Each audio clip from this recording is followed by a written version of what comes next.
So, with a few days before Ruan Mei's banner, um, she's showing up to be a very, very strong generic buffer, and the question has been asked in multiple discussions: who's the better buffer, Ruan Mei or Bronya?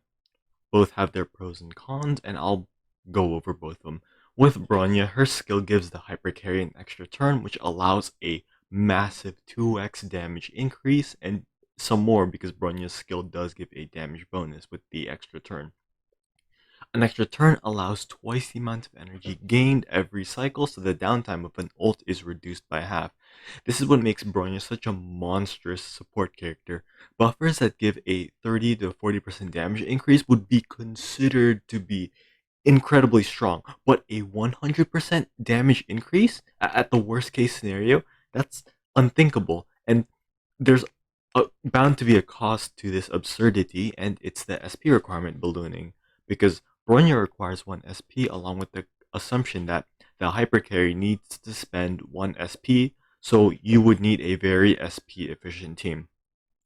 It's very clear that Bronya is very much an SP sink because her E1 and signature light cone alleviates Baya generating SP, but that's not the point really.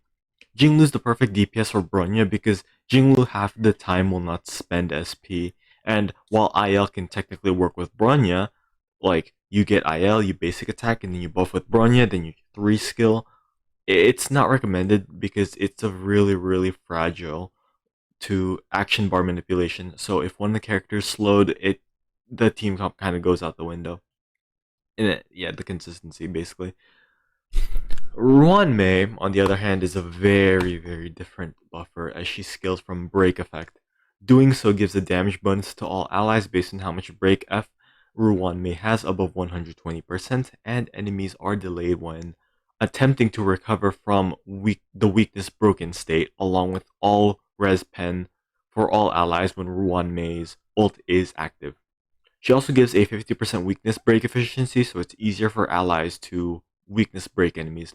Ruan Mei is a pretty interesting buffer for IL because I'm pretty sure you can first imprison enemies much, much faster because he already has a lot of weakness break application and enhanced with the 50% break efficiency of Ruan Mei's skill. Yeah, it's really, really fast. And then if you have her ult, enemies are delayed even further as if okay, because if they're attempting to recover from the weakness broken state, they will be delayed based on Ruan Mei's break effect.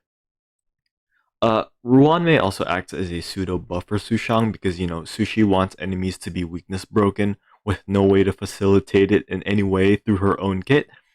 But Ruan Mei does so. But I should try to test that though. I'll probably dislike it because I don't like Hunt. Who knows? Now, who's better, Ruan Mei or Bronya? In terms of raw damage potential, it's Bronya, clearly.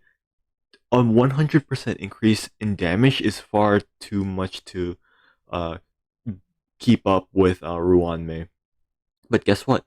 The reason why I think this debate is genuinely stupid is because no one has ever thought to, oh, I don't know, run both in the same team or in different teams. Like, just separate them. Both have completely different use cases, as Bronya can be limiting in her SP consumption but yields a huge payoff. Ruan Mei is far more generic, but generally has less of a payoff. Everyone seems to forget that there's 2 required teams to clear MOC, so you can use Ruan Mei for a DPS that's SP hungry and Bronya on a more SP efficient DPS. Ruan Mei still gains value compared to Nihility because one of the main problems with uh, Pella is that you kind of need to apply debuffs. If you kill enemies too fast, or in the case of Pure Fiction, new enemies are going to appear that need to be debuffed by Pella. So in these situations, Pella cannot generate enough energy against enemies that are defense shredded because they're not defense shredded, and it'll take time for her to get her ult. The buffs of Ruan may only need to be activated for an ally to be constantly buffed and deal increased damage to enemies, so I would expect Ruan Mei and Bronya to be a staple in what I would regard as pointless zero cycles. Oh man, oh DPS check is so hard to achieve. Wow, it's like I just need better gear. Even more funny is how badly Ruan Mei will dumpster Silver Wolf because Silver Wolf has a nihility, again, needs time to set up, but even more so because she needs to set up her bugs, her, what's it called, weakness ad, which, man, I love gambling. But again, Ruan Mei can activate all of her buffs with her skill instantly.